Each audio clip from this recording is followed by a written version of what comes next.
Emotion, del latín movimiento hacia, y así es como una palabra recogemos el abanico de emociones que proveen de significado toda nuestra experiencia.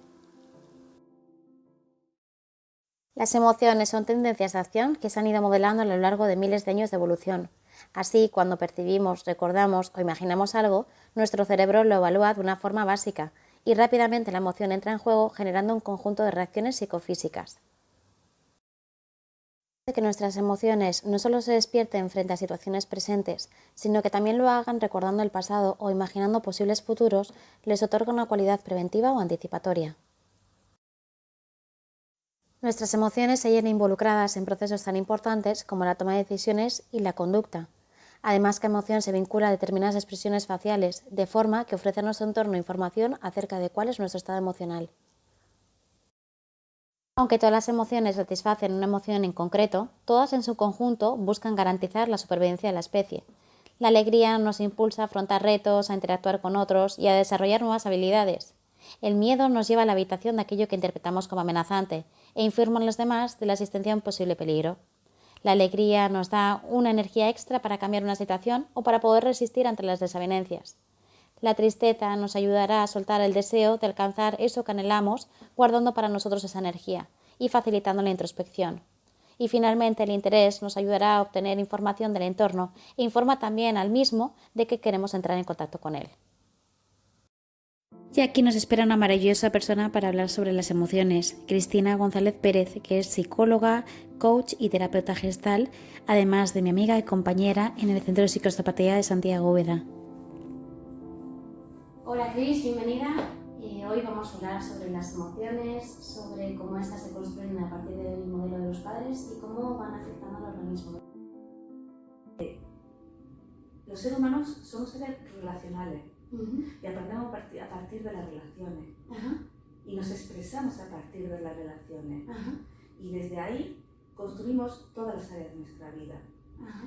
Y parece como que es algo puntual que ocurre y que sucede en el momento que estamos viviendo. Pero si paramos un poco, podemos darnos cuenta que todo lo que yo soy físicamente, todo lo que me acontece físicamente, es todo producto de dos mundos en los que estamos viviendo, que es un mundo emocional externo que nos estimula y un mundo emocional interno que actúa. Todas las emociones median en nuestra relación con los demás, pero hay un grupo de emociones diferente al anterior que son específicamente sociales, puesto que más que buscar alejarnos del displacer y acercarnos al placer, tienen como función garantizar que actuemos según las reglas sociales. A este grupo pertenecen la culpa, la vergüenza y el orgullo. La culpa nos orienta a reparar el daño causado. La vergüenza hace que intentemos estar dentro de los estándares sociales.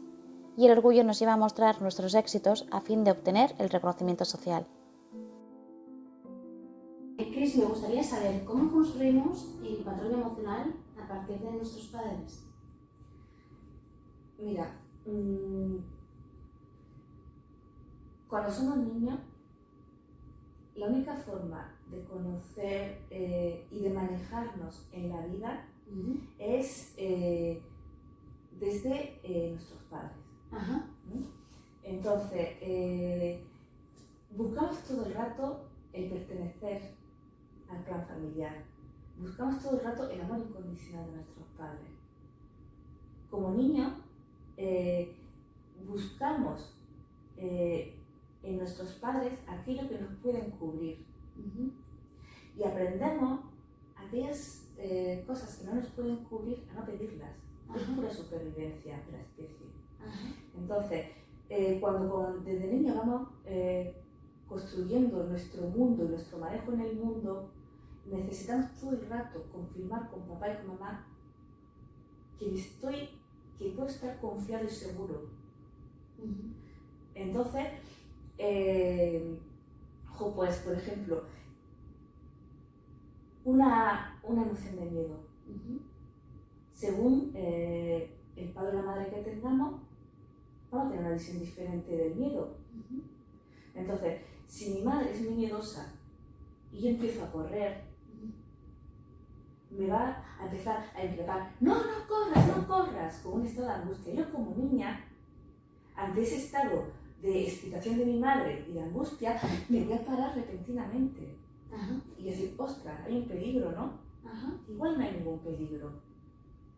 Y puede haber otro progenitor en otra niña, en otro niño, que empiece a correr y que, bueno, sean más permisivos, tengan más confianza en el niño y les dejen correr también. Pero el niño puede tropezar y caerse, ¿no? Y no ser atendido. Y ahí tenemos dos improntas de lo que sería la emoción del miedo. En una persona adulta, que su madre le ha inculcado un miedo desde el principio, desde el no corras, puede llegar a una situación en su vida en la que tenga que enfrentarse, por ejemplo, a una entrevista de trabajo y esté paralizada. Y esté paralizada. Y esa parálisis inicial ante algo que racionalmente puedas pensar, bueno, pues que es algo que tensa, algo que me puede crear pues un miedo, una ansiedad, ¿no? Por lo que tengo en juego, ¿no? Pero cuando es algo que me tiene paralizada, que no me deja ni entrar a la entrevista, eso es una impronta, es un miedo infantil. Ese miedo es el que tiene como línea directa. Ese cuando se activa y se pone en funcionamiento, no hay quien lo pare. A ver si lo he entendido. Entonces dices que un miedo presente o actual, cuando no tiene una razón, un sustento lógico y racional, muy probablemente su impronta venga desde la infancia, ¿no? Claro. O tenga su origen en la infancia. Claro. Y que se haya generalizado a diferentes miedos. Eso es. Y desde ahí es desde donde yo, parando en una situación real y presente, y viendo la situación y tomando conciencia de cuál es mi estado emocional, puedo calibrar y puedo ver que no corresponde con la situación, bien por exceso o bien por defecto. Si la situación requiere que yo tenga cierto miedo, pero es muy desorbitado, me doy cuenta que no corresponde a la situación real, entonces algo está actuando en mí. Y si lo tengo ausencia de miedo, o muy débil, muy vago, y requiere cierto miedo, porque bueno, me están atracando, y yo estoy como que no pasa nada, ¿no? Ahí también hay algo que está actuando y que viene de atrás, porque no hay una correlación. Ahí es donde yo puedo ver que algo en mí está actuando y está siendo automático. La familia es la primera escuela emocional. En ella aprendemos a sentirnos a nosotros mismos y a comprobar las respuestas que generan nuestras emociones en los demás. Durante los primeros años de vida se dará el desarrollo emocional más importante. Cuando los padres son emocionalmente maduros, son sensibles a los cambios emocionales de sus hijos, les guían en el reconocimiento y el manejo de sus emociones y les orientan hacia el desarrollo de capacidades sociales como la empatía y la cooperación. Ello le confiere seguridad al niño para afrontar los retos del día a día y le da la oportunidad de desarrollar unas buenas habilidades socioemocionales. En cambio, cuando las respuestas que recibe el niño frente a sus estados emocionales son de indiferencia, confrontación, rechazo o agresividad, rápidamente aprenderán que tanto sus emociones como las relaciones con los demás son potencialmente amenazantes o peligrosas y que ellos no son válidos. Por otro lado, cuando los padres tienden a sobreproteger, es decir, cuando intentan evitar cualquier tipo de malestar o incomodidad física o psicológica, les estarán privando la oportunidad de desarrollar la tolerancia a la frustración, la autonomía o un concepto basado en sus propias competencias y, por tanto, una sana autoestima. Hay un ejercicio que a mí me suele gustar mucho hacer y es coger 5 emociones básicas, que es la alegría, la tristeza, el miedo, el enfado y la quinta me gusta llamarla el afecto, más que el amor. Porque el amor, en esta nueva situación que estamos ahí como de New Age también, solemos como idealizarlo mucho, ¿no?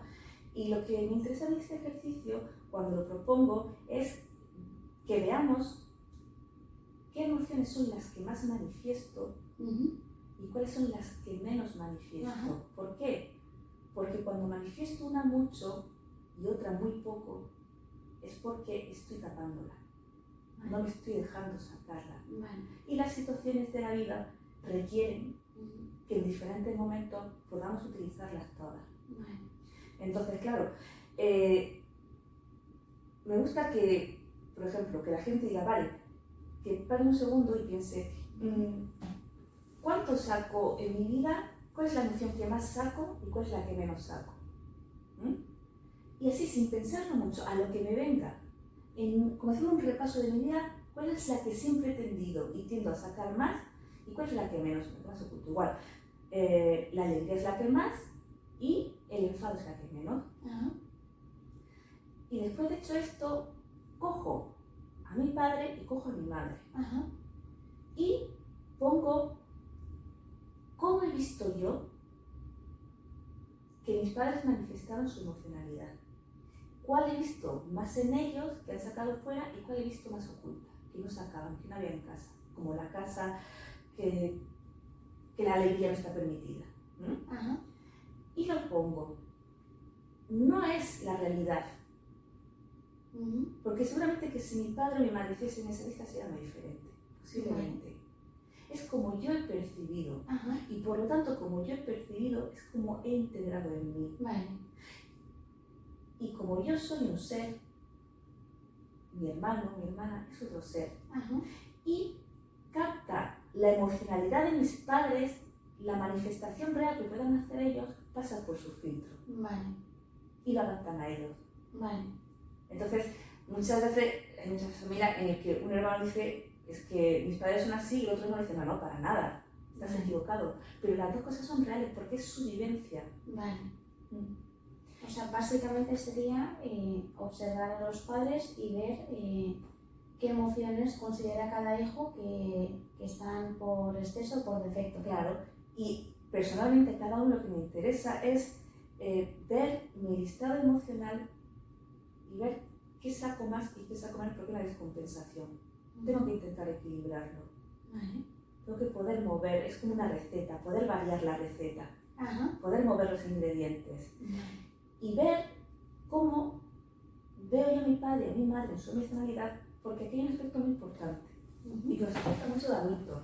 Y es, yo puedo haber, como hijo, querido compensar la historia emocional de mi familia.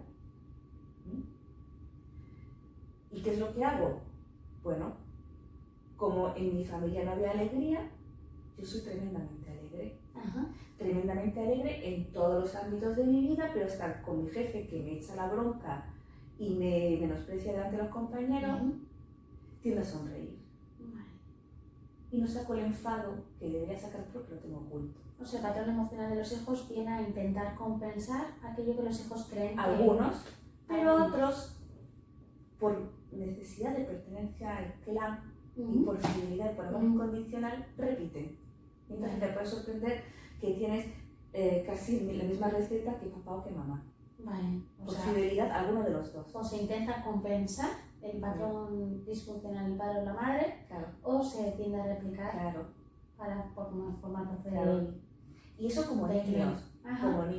Y sobre esa receta es sobre lo que como adultos construimos. Ya hemos construido. Pero esa receta está ahí. Y entonces, en esas situaciones de la vida cotidiana, muchas situaciones presentes generan un estímulo que me hace sacar en automático ese patrón. Y ahí está la parte disfuncional de esto, que es algo sano, si conseguimos equilibrarlo y tomar conciencia, es algo sano, pero cuando sale en ese automático y que no veo de dónde sale, pues, por ejemplo, en todos mis trabajos me va mal. Siento que mi jefe me trata en todos los trabajos que he estado. Como que te obliga de alguna forma en las situaciones a tocar el enfado. Claro, eso es. Y si no consigo sacarlo, por eso la parte de que el mundo, no es que el mundo me suceda, sino que yo sucedo al mundo. y coger esa parte de conciencia, aunque no sepamos qué hacer con eso, pero ya solo teniendo esa parte de conciencia es el punto donde puedo empezar a manejar y a poder cambiar las cosas. El cuerpo entendido como una máquina resulta muy limitado. Si bien no solo somos un cuerpo, tampoco es algo ajeno a nosotros. A través de él sentimos, pensamos, nos relacionamos, experimentamos y vivimos. Toda nuestra experiencia está mediada por el cuerpo y registrada en él. Nuestro cuerpo porta, media y dota de sentido nuestra experiencia en este espacio-tiempo. Unida a nuestra consciencia nos permite ampliar nuestro conocimiento, y es a través de él también a partir del cual nos expandimos hacia formas de estar y ser diferentes. En nuestros cuerpos quedan materializados la obra y el creador. Descartes fue el primero en abordar la relación cuerpo y mente. Decía que estaban formadas por dos sustancias diferenciadas que interactuaban en la glándula pineal. Tiempo después nació el psicoanálisis en un intento de abordar aquellos casos en los que, habiendo un trastorno corporal, no se encontraba una explicación para el mismo. Tal y como Freud afirmaba, el factor psicológico tiene una importancia insospechadamente grande, incluso respecto a la aparición de enfermedades orgánicas. Y como afirmaba Jung, la psique humana existe en una unión indisoluble con el cuerpo. Para Jung, lo inconsciente, incluidos los arquetipos, están encarnados en el cuerpo humano y se van actualizando en la estructura cerebral, de forma que nacemos con ello y lo actualizamos a lo largo de la vida. Desde la neurociencia afectiva y en la misma línea que Jung, Pansek afirmó que nuestro cerebro es como un órgano simbólico que recoge los arquetipos y las memorias ancestrales, codificándolas a nuestros genes. La neurocientífica Candace Pert afirmaba que las emociones no solo son un puente entre la mente y el cuerpo, sino también entre el mundo físico y el espiritual, al no tratarse únicamente de moléculas, sino también de vibraciones. Así, las moléculas de la emoción viajan por el cuerpo hasta encajar en los receptores de las células. Esto puede generar cambios en su frecuencia bioquímica, lo que a su vez se traduce en alteraciones en la generación de nuevas proteínas, en la división celular, la apertura o cierre de canales iónicos e incluso un cambio en la expresión de los genes. Cuando las emociones son sostenidas a lo largo del tiempo, adquieren la cualidad de sentimientos, generando alteraciones más estables en el organismo. Entre las afecciones que pueden tener un origen emocional encontramos las alteraciones en la presión arterial, dolores musculares, dolor de cabeza, cansancio, alteración del sueño, alteraciones digestivas y alteraciones en el sistema inmunológico. Permitirnos unos minutos diarios para darnos cuenta de cuáles son las sensaciones que proceden de nuestro cuerpo nos abre la puerta a descubrir también cuáles son los sentimientos asociados. Ser consciente es el punto de inflexión hacia el cambio.